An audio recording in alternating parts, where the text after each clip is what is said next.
Hi hello viewers welcome to ఆకాశం Andhra news. ఒక news అండి. అల్లూరు జిల్లాలో విషాదం, మంచంపై నుంచి పడి వ్యక్తి మృతి. అల్లూరు జిల్లాలో ఒక విషాదమైన సంఘటన జరిగిందంటండి. మంచం మించి పడి ఒక వ్యక్తి చనిపోయాడంట. అసలు ఏంటో చూద్దాం. నిద్రపోతున్న సమయంలో మంచంపై నుంచి పడి ఓ వ్యక్తి చనిపోయిన ఘటన అల్లూరు జిల్లాలో చోటు చేసుకుంది. నిద్రపోతున్న సమయంలో మంచం మించి కింద పడ్డాడంటే చనిపోయాడు పాపం.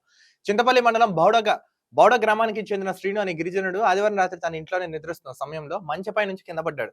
ఈ ఘటనలో అతని తలకు తీవ్రంగా గాయం కాగా కుటుంబ సభ్యులు వైజాగ్ కేజీహెచ్ ఆసుపత్రికి తరలించారు.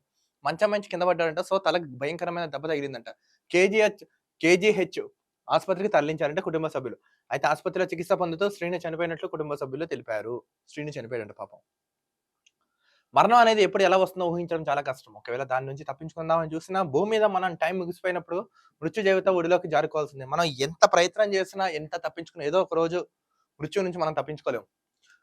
అంతెందుకు దుర్యోధనుడు అంతటి వాడు కూడా పాండవుల దాటికి భయపడిపోయి మడుగడుగున దాక్కుని ఉండిపోయాడు. కానీ విజిరాతను తప్పించుకోలేకపోయాడు.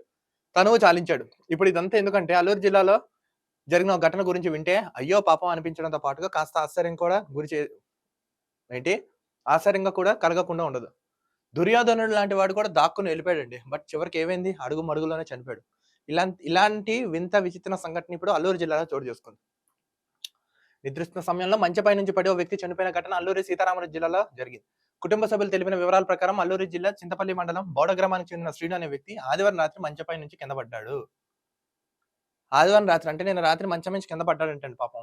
దీంతో అతని తలకు తీవ్ర గాయమైంది. కుటుంబ సభ్యులు వెంటనే అతన్ని విశాఖపట్నంలోని కేజీహెచ్ ఆసుపత్రికి తరలించారు. అయితే చికిత్స పొందుతూ శ్రీను సోమవారం తెల్లవారుజామున చనిపోయాడు. యాక్చువల్‌గా ట్రీట్మెంట్ జరుగుతుంది. బట్ సోమవారం మార్నింగ్ చనిపోయాడంటండి తెల్లవారుజామున. మెదడులో రక్తం గట్టకట్టడంతోనే శ్రీను చనిపోయినట్లు వైద్యులు చెప్తున్నారు. బ్లడ్ అనేది క్లాట్ అయిందంట బ్రెయిన్‌లో. సో అందుకని చనిపోయాడంట. అయితే విషయం తెలిసిన స్థానికులు అయ్యో పాపం అంటూ తీవ్ర దిగ్భ్రాంతి వ్యక్తం చేస్తున్నారు. అయితే అనుకోని విధంగా కుటుంబ పెద్ద పోవడంతో కుటుంబంలో విషాద ఛాయలు అలుముకున్నాయంట పాపం. ఇంటికి పెద్ద దిక్కంట పాపం. ఇతను చనిపోవడంతో విషాద ఛాయలు అలుముకున్నాయి.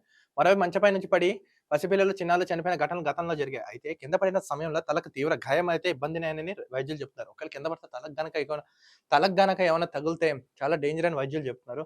నిద్రపోయే సమయంలో జాగ్రత్తలు తీసుకోవాలని సూచిస్తున్నారు. చిన్నారులతో పాటుగా పెద్దవాళ్ళ విషయంలో కూడా జాగ్రత్తలు తీసుకోవాలని తాజాగా ఘటన రుజువు చేసింది. సో పిల్లలే కాదు పెద్దవాళ్ళు కూడా జాగ్రత్తగా ఉండాలి. సో ఈ యొక్క ఘటన మనకు నిలువెత్తిన ఉదాహరణ. పాపం ఇతను చనిపోవడంతో బ్లడ్ క్లాట్ అవడంతో అతను చనిపోయాడండి. ఈరోజు తెల్లవారుజామున విషాదకరం ఘటన అల్లూరు జిల్లాలో జరిగింది. ఇతని కుటుంబం పెద్ద దిక్కును కోల్పోయిందంట కుటుంబం. కొంచెం ధైర్యంగా ఉండండి. కానీ తస్మాత్ జాగ్రత్త అబ్బా! ఎవరేం చేస్తాం? విధి నుంచి ఎవరు తప్పించుకోలేరుగా. మరో వీడియోతో కలుద్దాం. అంతవరకు చూస్తున్నాండి ఆకాశం Andhra news. This is Dilip signing.